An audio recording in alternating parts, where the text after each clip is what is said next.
अपन channel SCS Mithila के करू subscribe और बेल बटन जरूर दबा दिया ताकि हर खबर सबसे पहले पहुंचे अहां तक। सहरसा के नवहट्टा प्रखंड क्षेत्र में एक व्यक्ति के निजी जमीन में नल जल के बोरिंग गाड़ दिल गेल, जाहि के बाद उनका आवागमन में समस्या उत्पन्न हुआ लागल, जेकर शिकायत जिलाधिकारी से केलन।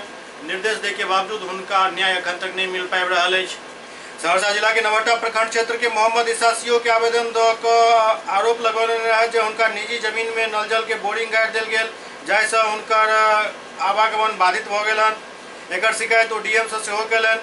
आवेदन के बाद डीएम जमीन के निरीक्षण करेला पहुंचला और सीओ के निर्देश दिलन जे आवाजाही में कोनो समस्या नहीं होय के चाही, लेकिन डीएम के वापस जाते ही फिर से उनका विपरीत परिस्थिति के सामना करऽ पड़ रहा है और लगातार वो अपन रास्ता के पुनः खोले के मांग अंचलाधिकारी से कर रहा है और उन्हें क्यों नहीं सुन रहा है।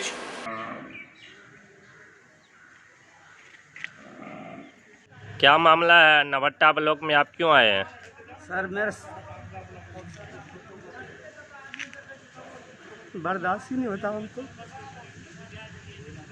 मेरे साथ बहुत बड़ा कांड हुआ जी। मेरे रास्ता को घेर दिया गया। मेरा गाड़ी 1 महीना से बाहर में पड़ा हुआ। कौन सा गाड़ी 1 महीना से पड़ा हुआ है? ट्रैक्टर। अच्छा। और कई सामान उसका खुल करके गायब हो गया। दिन भर बच्चे लोग देखते हैं गाड़ी को, रात में सामान भी गायब हो गया गाड़ी का खोल करके। और 100 बार हम डीएम को, एसपी को, डीएसपी को और थाना को, ब्लॉक को, सब तरफ हम एप्लीकेशन दे रहे हैं, कहीं से मेरा कोई सुनवाई नहीं हो रहा।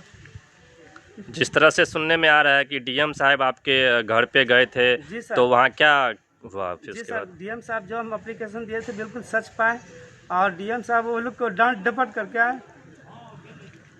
कि तुम इनके रास्ता पर क्यों जल नल बोरिंग गाड़े।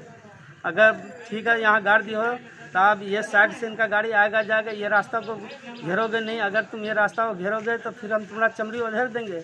दोबारा हमको कंप्लेन मिला तो, लेकिन वो लोग डीएम साहब के जाने के बाद मेरे साथ बहुत ज़्यादा झगड़ा लड़ाई किया और कहने लगा कि अब डीएम साहब जो आए हैं तो 50,000 रुपया हमको जुर्माना तुम फाइन दो, तब जाकर के तुमको हम रास्ता खोलेंगे, या नहीं तो हम पूरे रास्ता को जाम कर देंगे। उस पर पूरा समाज विरोध किया। उसके बाद आप डीएम साहब को सूचना किए या किसी बड़ी अधिकारी को? जी सर, डीएम साहब को भी दिए, एसपी साहब को भी दिए, डीएसपी साहब को भी दिए। क्या आश्वासन मिला एसपी साहब की तरफ से आपको? एसपी साहब बोले ठीक है मौली साहब, हम भेज रहे बराबू को, बराबू जा रहा है, आपका रास्ता खुलवा रहा है।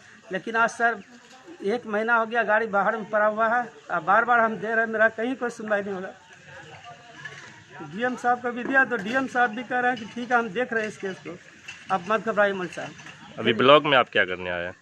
ब्लॉक में वीडियो साहब को एप्लीकेशन फिर देने के लिए कि इससे पहले भी आपको कई बार दिया, लेकिन मेरा कोई सुनवाई नहीं हुआ आज तक, इसलिए क्या नाम है आपका? मोहम्मद ईसा।